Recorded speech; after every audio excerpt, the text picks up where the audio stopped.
For the past 12 months, I've been testing loads of different scenarios to find out what is the best way to breed Dubia roaches to get the most production, the most babies out of your Dubia roach colony.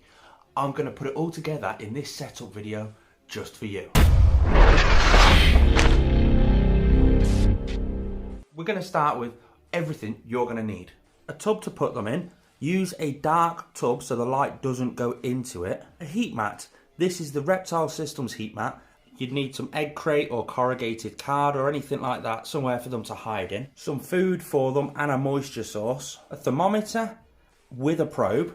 I use a hole saw drill and some tent mesh. That's the fly screen that you get on the inside of tents. I'll explain that a little bit later. Along with that, you'll need a hot glue gun and some hot glue sticks. And most of all, you'll need some Dubia roaches to start your colony off with. Again, I'll run through the best practices for these throughout the video. Now, step number one, you need to put a little bit of ventilation within your enclosure. You'll see loads of people out there that put loads of ventilation, cut the whole roofs out and stuff like that. You don't need to do that. I do 2 holes that big. That is around about 2 inch hole, and I put them throughout the top end of the enclosure, through the sides, one on each side, so there is a circulation of air. You keep in mind, you need to keep humidity within this enclosure. Not massively high humidity, but you need humidity.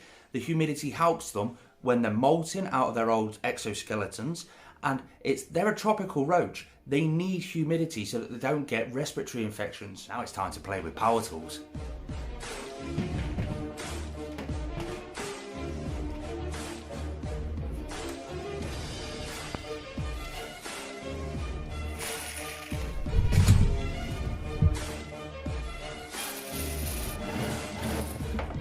And then you're left with a couple of circles, one there and one on the other side. What you want to do then is get the actual circles that you cut out, get your mesh and line up the circle, leave a bit of space on the outside and cut the mesh to the correct size for your holes. Then what you're simply going to do is get your hot glue gun and glue that on the inside of the actual enclosure.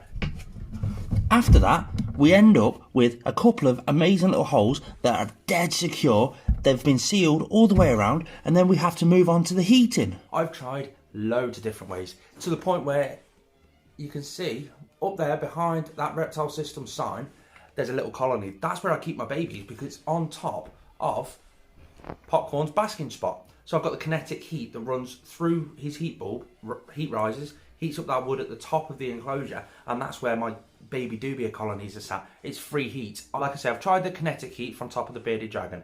I've tried heat cable, which is currently what my old colony is sat on at the moment.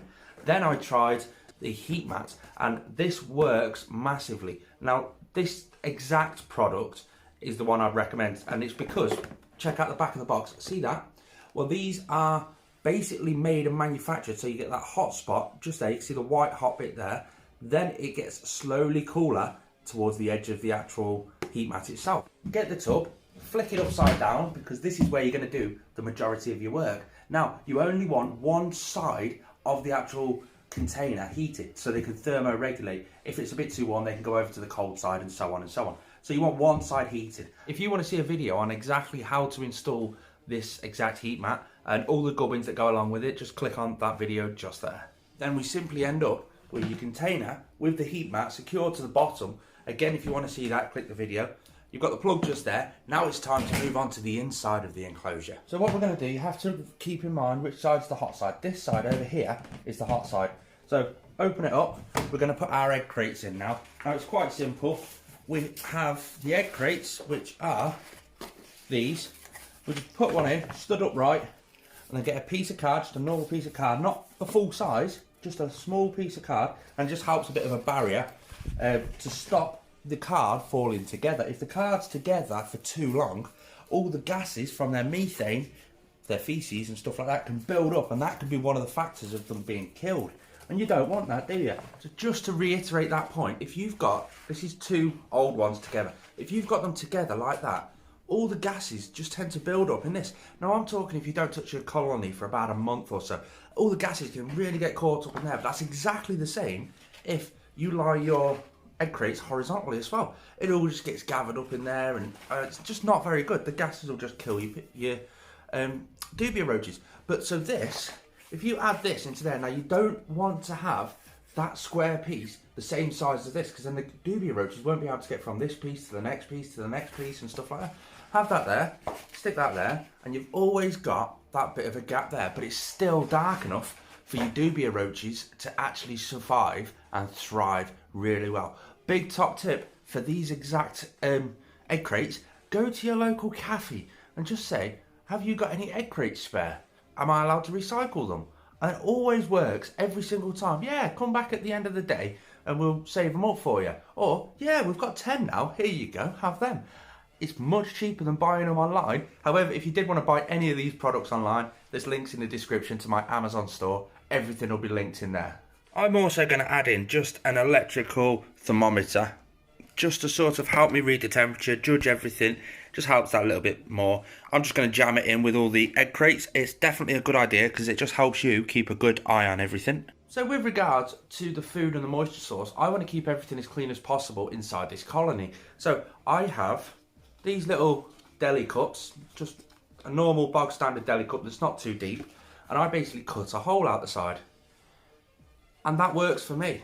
I've just literally got a knife and cut a hole out of it. Then I've got two of these. One, I'll put my dry food in, which if you want to learn everything about, I've done a lot of research into the dry food, so how it's got loads of superfoods in it and how it's easy to make and very cheap to make. So if you want to know how to make that, just click on that card just there.